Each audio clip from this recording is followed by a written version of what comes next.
de suivre un atelier d'échange sur l'organisation, la capacité et les rapports fonctionnels des institutions de lutte contre la corruption. Quelles seraient les solutions à envisager pour lutter contre cette corruption? Oui, effectivement, nous venons de suivre une formation, je dirais une formation, sur les relations entre les institutions chargées de lutter contre les pratiques de corruption, les pratiques de détournement des deniers publics, les pratiques de malversation économique et financière. Et nous avons constaté qu'il y a effectivement beaucoup d'institutions chargées de cette activité, de lutter contre ces pratiques, qu'il y a beaucoup même d'intervenants, mais que l'efficacité est douteuse. Ces institutions ne travaillent pas correctement, même ceux qui sont dans ces institutions, par manque de coordination générale de ces institutions, par manque de cadre légal qui régit et qui réglemente réellement. Les lois, il y en a. La Constitution, il y en a. Il y a des lois qui contre ces pratiques de corruption, de détournement. Mais ces lois ne sont pas appliquées par les juridictions compétentes dans la mesure où ces juridictions n'ont pas d'indépendance. Dans la mesure où ces juridictions, ceux qui travaillent dans ces institutions, ne sont pas suffisamment traités, n'ont pas de moyens, si vous voulez, matériels et financiers pour s'acquitter réellement de cette mission, mais aussi parce que la corruption n'est pas une préoccupation de certaines institutions. On voit que ce n'est pas une préoccupation de certaines institutions donc, pour lutter contre ce fléau, mais que finalement, il y a un certain nombre de responsables que même le chef de l'État dénonce régulièrement, qui s'adonnent à ces pratiques de corruption qui sont dans les institutions de l'État et même dans ces institutions qui sont chargées de lutter contre les pratiques de corruption, contre les détournements, contre les malversations économiques et financières. Et les conséquences, on a vu que c'est énorme sur la population. C'est l'aggravation de la pauvreté, de la misère, du chômage. Les Burundais deviennent de plus en plus... les Burundais deviennent de plus en plus, excusez-moi du terme, des mendiants. On le voit. Pourquoi? Parce que la pauvreté est devenue extrême. Le Burundi est classé parmi les premiers pays les plus pauvres et les plus corrompus du monde. C'est à cause des pratiques de corruption, c'est à cause des pratiques de détournement des deniers publics, c'est à cause des malversations économiques et financières. Et ces pratiques sont dénoncées par le chef de l'État. Et il faut que le chef de l'État, qui est le père de la nation, fasse en sorte que le gouvernement, les institutions comme l'Assemblée nationale et le Sénat, comme la magistrature, comme ces institutions qui sont chargées de lutter contre les pratiques de corruption, s'acquittent réellement de leur mission. Et il faut qu'ils leur donnent des moyens. La force, il faut qu'ils leur donnent une force et des moyens nécessaires pour l'accomplissement de cette noble mission, de cette noble tâche. Sinon, on a passé en revue beaucoup de défis qui empêchent à ces institutions de bien fonctionner, qui empêchent à ces magistrats et juges de rendre la justice au nom du peuple burundais, au nom de la nation burundaise, au nom de la loi, mais qui s'acquittent de cette mission sous des injonctions de ceux qui sont au sommet de l'État.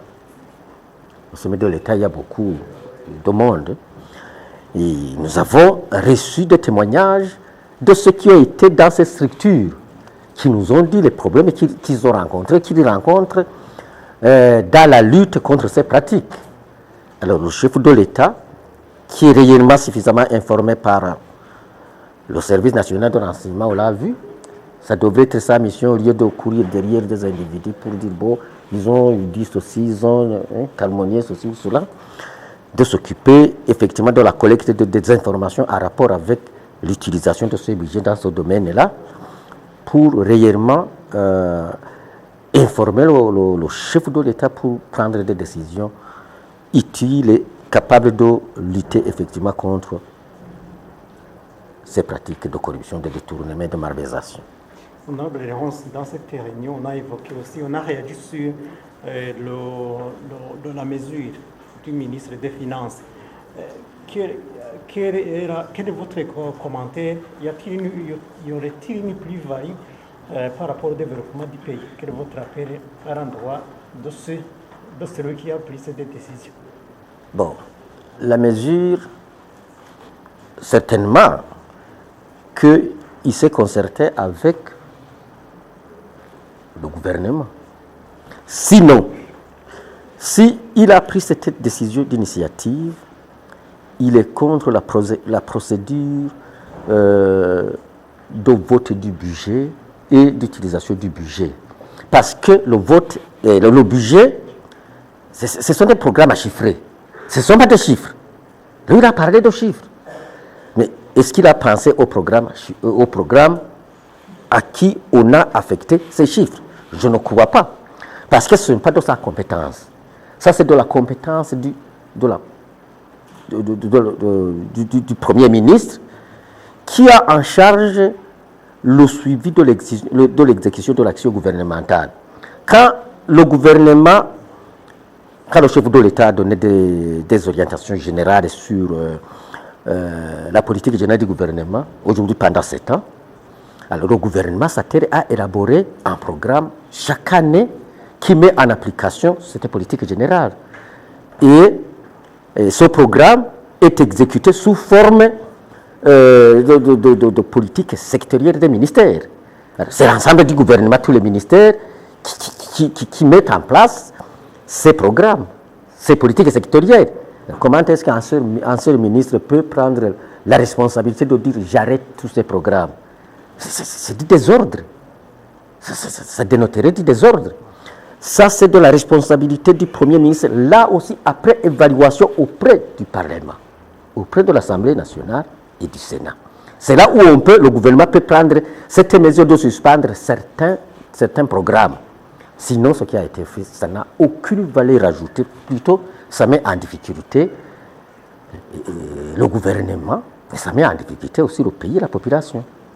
Aujourd'hui, il n'y a pas de la haute cour de la justice. Est-ce qu'il y a conséquences sur ça pour la lutte contre la corruption? Mais bien sûr, c'est le renforcement, la consolidation de l'impunité au niveau du sommet de l'État. Et s'il y a la consolidation de l'impunité au sommet de l'État, ça va se poursuivre jusqu'à la base. Et s'il y a consolidation de l'impunité, comment voulez-vous? On va évoluer comment? On va lutter contre ces pratiques comment? S'il y a de l'impunité. Ça a un impact grave. Et d'ailleurs, c'est une violation de la Constitution. La Constitution prévoit cette cour. Cette haute cour. Cette haute cour est constituée par la Cour suprême et la Cour constitutionnelle avec comme secrétaire le procureur général de la République qui établissent les dossiers. Quand le chef de l'État, le vice-président, le premier ministre, il y a d'autres autorités, le président de l'Assemblée, le président du Sénat, le procureur général, il y a d'autres autorités qui sont citées dans la Constitution. Quand ils sont accusés d'une infraction, toutes les affaires cessantes pendant des semaines, cette haute cour se réunit étrange. Dès lors que cette loi, cette haute cour n'est pas là, d'abord c'est une constitution, c'est une violation de la Constitution. 2, ça veut dire que les plus hautes autorités de ce pays, s'ils donnent des pratiques de corruption, parce que ce sont ceux-là qui peuvent réellement pratiquer ce qu'on peut appeler la corruption. Ce n'est pas le petit citoyen. Ce n'est pas ce policier qui passe des journées, des jours et des jours sur la route, sous la pluie, sous le soleil, qui exige 1000 francs, 2000 francs, qui est corrompu. Celui qui est corrompu, c'est celui-là même qui, au nom de l'État, au nom du gouvernement, au nom de hypothèque. Par exemple, j'ai appris qu'il y en a qui prennent des commissions sur les ressources minières. J'en ai appris.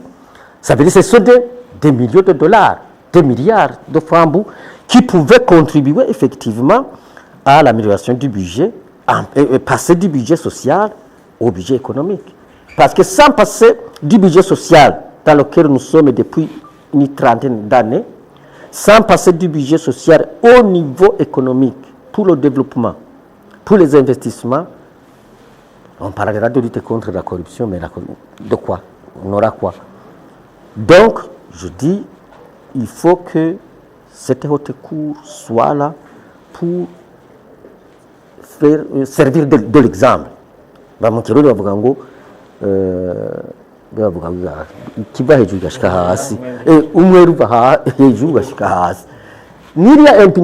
Cette impunité part du sommet jusqu'à la base, croyez-moi, le Burundi va s'écrouler. Comme vous êtes un vétéran politique de longue date, quel serait votre commentaire à propos des listes bloquées qui ont été évoquées dans la réunion? Les listes bloquées, je suis parmi ceux qui ont adhéré fondamentalement aux listes bloquées, pour la simple raison que c'était une meilleure façon de pouvoir assurer la représentation de tout le monde. Et surtout, après l'accord d'Arusha, on s'est dit, bon voilà, pour respecter les équilibres ethniques ou autres de genre, il fallait procéder à des mesures fortes pour ces équilibres-là. Alors maintenant, qu'est-ce qu'on a constaté? On a constaté qu'il y a une sorte de marchandage sur ces listes. Il y en a qui achètent des positions sur les listes. Quand il a acheté une position sur la liste, croyez-moi, ce qu'il va faire, ce n'est pas pour l'intérêt de la population.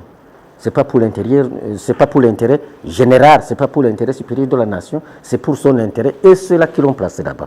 C'est ainsi que les députés, les sénateurs, ceux qui sont élus même au niveau des communes, sur base de cette liste, ils servent beaucoup plus à ceux qui les ont mis sur la liste ou à ceux qui ont donné de l'argent que la population qui sont censés représenter et servir. Donc, aujourd'hui, moi je serais, si on me demandait, si on me posait la question comme vous me posez, je dirais, bon voilà, il faut maintenant probablement passer des listes bloquées aux listes ouvertes. Ça veut dire les listes ouvertes, le parti peut établir une liste, mais le citoyen est libre de voter qui il veut. Le dernier peut être le premier à être voté, le dernier c'est la liste. Ou alors, si ces problèmes d'équilibre ethnique ou de genre, ou les réflexes d'exclusion sont éradiqués, les gens peuvent se faire élire indépendamment, individuellement. Alors, comme ça, la population sait à qui il doit faire. Il a voté en votre faveur, vous devez impérativement et obligatoirement servir son peuple. Parce qu'il vous a aidé, sinon il vous chasse. Parce que maintenant, le citoyen, même si le député ou le sénateur se comporte autrement, il n'a aucun droit de le limoger. Alors que ce sont ceux-là qui ont voté individuellement, ils peuvent le limoger. Voilà. Merci.